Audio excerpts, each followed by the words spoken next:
Pascal. Bonjour. Toulouse et le nord de la France nourrissent ton inspiration.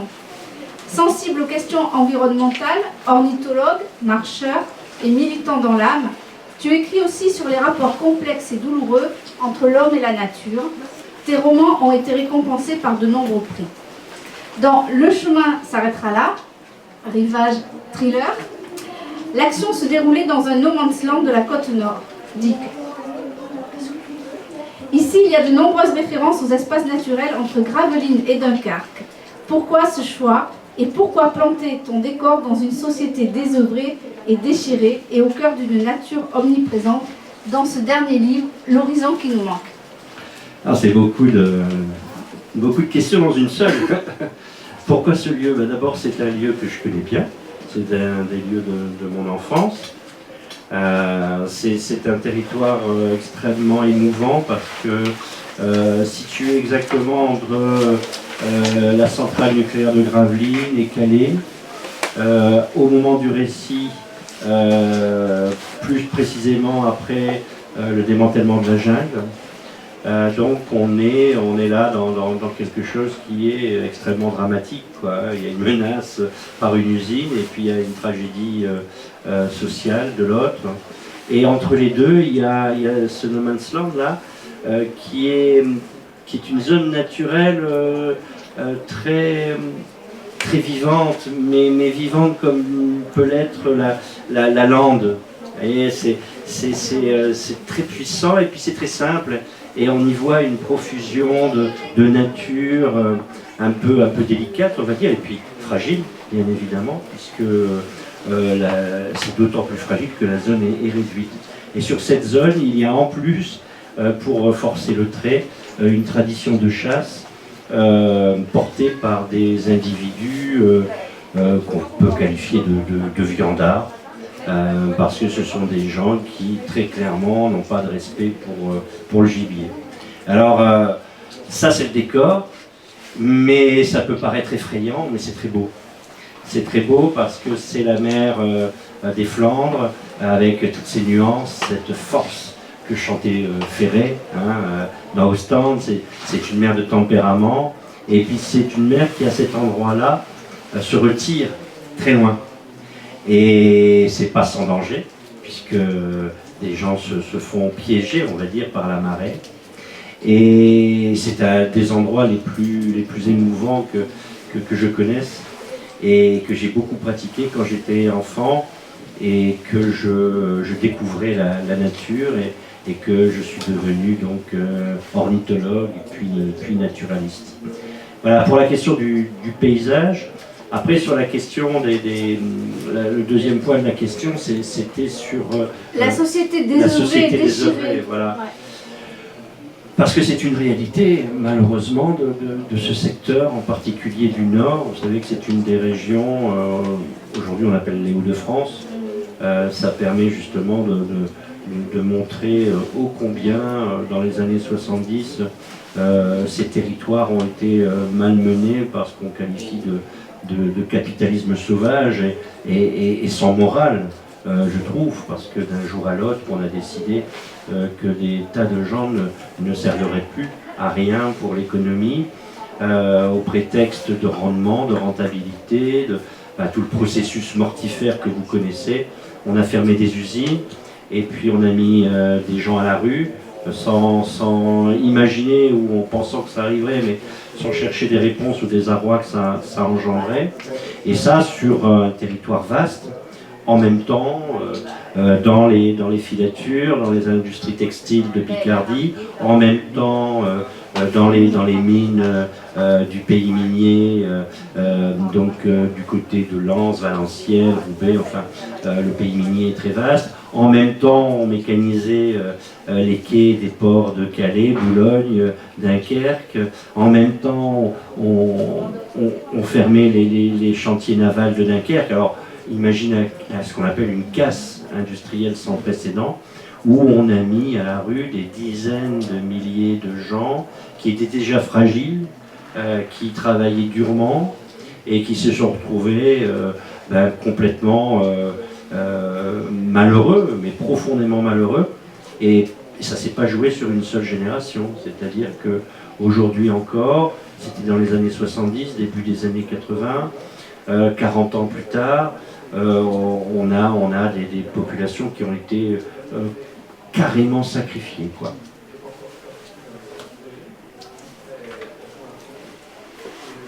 Dans ce roman, L'horizon qui nous manque, on sent une volonté de brouiller les pistes, beaucoup d'aventures et une fin que je n'avais pas prévue. Peux-tu nous en parler? Pas de la fin, bien sûr. De l'histoire? Oui, l'intrigue, comment tu as... comment on passe d'un personnage à l'autre et voilà, comment tu as amené ta barque pour arriver à cette fin qu'on ne va pas dévoiler. Hein. Voilà, comment tu as construit ton récit? Dans ce fameux paysage, j'ai posé aussi une caravane, un mobil-homme, et puis je me suis dit, tiens, je vais faire vivre des personnages qui pourraient être émouvants, qui pourraient raconter quelque chose de ce monde, justement de ce désarroi dont je parlais, qui pourrait raconter ça. Alors j'ai mis en place 3 personnages. Le premier, c'est Anatole, qui est un vieux bourg qui n'a pas connu la crise réellement, puisqu'il a connu le Nord prospère. Et il a été marchand de frites, il a été brasseur, chauffeur-brasseur, donc il livrait, comme il dit, de la bière aux familles dans les quartiers populaires, prolétaires. Il est un amoureux de Gabin, ce qui me permet de faire un clin d'œil à un cinéma qui m'aime beaucoup et que j'adore, et qui émaille tous ces dialogues de citations, de paroles dites par Gabin dans les films. C'est pas du Gabin, mais c'est devenu presque du Gabin aujourd'hui, même si il a été servi par des dialoguistes merveilleux. Et puis ensuite, je me suis dit, tiens, tu ne peux pas passer à côté, évidemment, de la jungle de Calais, mais comme je n'ai pas la prétention de parler à la place des gens, et comme je ne connais pas cette situation, je me suis inspiré de l'expérience d'une amie qui a travaillé auprès d'une ONG au sein de la jungle et qui a été assez tourmentée par cette expérience. Et c'est comme ça que j'ai construit le personnage féminin et qui sort de cette expérience assez traumatisante, parce qu'elle n'était pas, on va dire, préparée à affronter un tel désespoir, parce que là on est au désespoir de l'humanité. Elle était institutrice, elle a démissionné pour se dévouer au sort des migrants. Et puis au moment où la jungle est démantelée, elle s'écroule. Voilà. Surtout qu'elle s'est lancée dans cette mission, on va dire, avec la désapprobation de sa mère, qui ne comprend pas du tout, vu la crise, qu'on puisse aller aider pire que soi, quoi, en gros.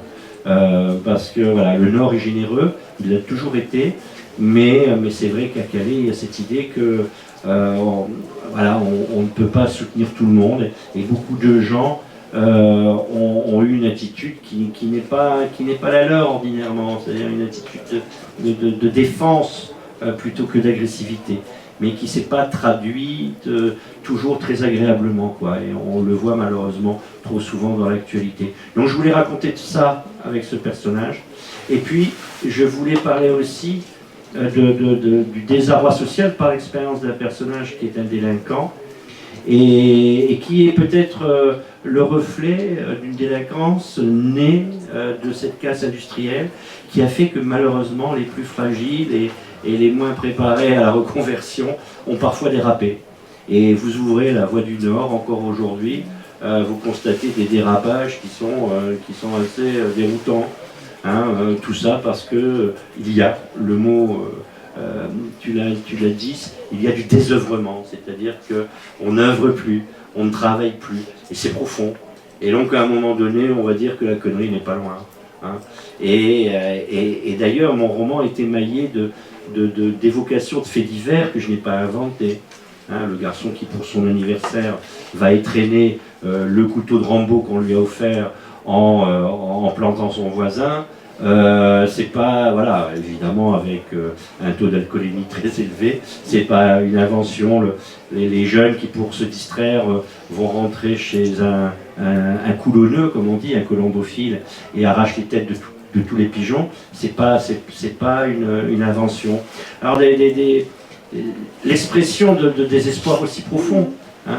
Moi, quand j'étais ado dans cette région-là, où je vivais, où j'ai vécu pendant 20 ans, il y avait encore la classe, on va dire, des années 60-70, de jeunes qui, en 204, allaient se taper une station-service et se faisaient la caisse. Bon. Aujourd'hui, c'est en mobilette, toute pourrie, aller se faire un Lidl, quoi. C'est pas la même élégance, c'est pas la même classe, mais c'est quand même complètement lié au désespoir né de cette classe sociale, quoi. Oui, alors tu as répondu à des questions que j'allais te poser, et c'est vrai que... Non, mais c'est pas grave, c'est très bien, parce qu'en fait, tu es en empathie avec tes personnages, et c'est vrai que Anatole, Loïc, ils te ressemblent pas du tout, donc tu as répondu, difficile d'écrire des personnages opposés à soi, mais tu as déjà répondu, parce qu'en fait, c'est l'empathie que tu as envers ces êtres qui, à un moment, sont désœuvrés, et qui... Tu expliques pas, tu justifies pas, mais... ah non, voilà. Il ne faut pas justifier une faute, voilà.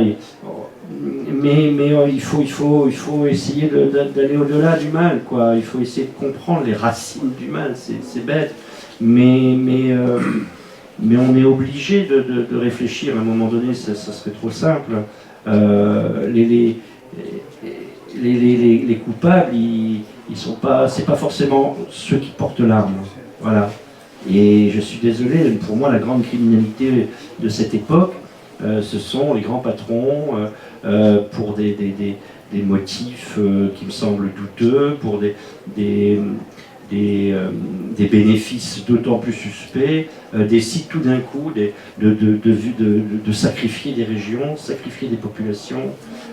C'est insupportable. Avec, malheureusement, souvent, sans qu'ils s'en rendent compte, la complicité de ces mêmes populations, parce que ils ont des actions, des SICAV, des machins dans des banques qu'on leur a vendues et dont dépend leur emploi. Et puis tout d'un coup, ils regarderaient d'un peu plus près les choses, ils s'apercevraient que ils ont des bénéfices. En tout cas, ils sont des actionnaires d'entreprises qui les sacrifient, quoi. Si on y regarde trop, c'est d'un cynisme absolu. Je veux dire, si on gratte un peu, c'est complètement effrayant, quoi.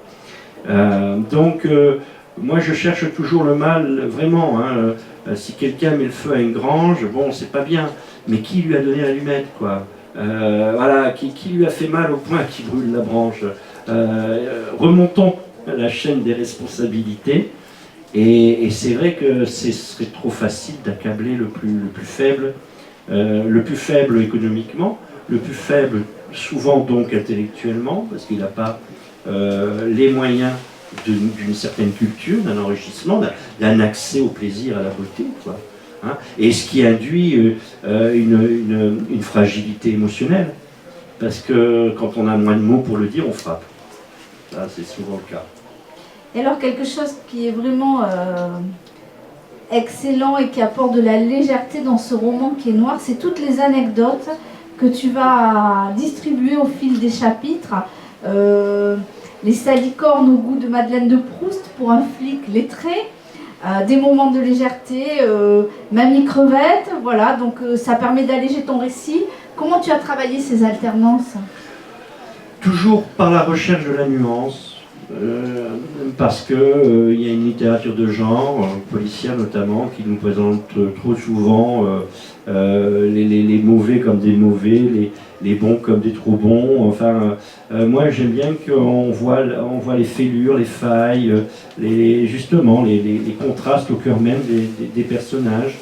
Et selon cette idée-là, je m'inscris en faux contre l'idée que, par exemple, dans la police on serait pas cultivé, par exemple, où on n'aurait pas le sens de la compassion. Bon, alors, histoire de trancher avec tout le climat que l'on connaît à Calais, j'ai mis en place sur mon paysage un flic qui est plutôt bonhomme, qui est en souffrance émotionnelle et qui a des lettres. Et qui, du coup, mine de rien, comme certainement beaucoup de flics ne voient pas les choses d'une manière tranchée et ont une approche plus humaniste. Voilà, alors il m'intéressait, dans le contexte-là, dans ce paysage-là, de mettre un flic qui lisait Proust, voilà, et qui avait sa Madeleine à lui, de Proust, c'est-à-dire la salicorne, qui est une expression du pays très concrète. Voilà. De toute façon, il faut toujours essayer, là encore, c'est la légèreté, j'aime bien ça, c'est qu'à un moment donné, on ne peut pas... Alors, si on a une volonté de raconter, comme moi, la noirceur de ce monde, pour dire la société ne va pas bien, notre société ne va pas bien, il faudrait un peu bouger les choses, bon, c'est une intention que je revendique et je vais continuer dans ce sens-là. Mais on ne peut pas tout montrer en noir aussi. Et on sait bien que dans les pires des situations, on y trouve des lucarnes, on y trouve de la lumière, on y trouve une envie de rire. Dans le Nord aujourd'hui, d'abord c'est très contrasté, c'est plus contrasté que dans mon livre, parce qu'il y a un Nord qui va très bien, attention, hein. On vit très bien à Lille, il y a des régions qui sont prospères, etc. Moi, ce n'est pas les régions que je dépeins, mais même dans les régions où ça va mal, où on ressent encore les effets de tous les malheurs qu'on a fait endurer aux gens, il y a encore une envie de légèreté et de folie, quoi.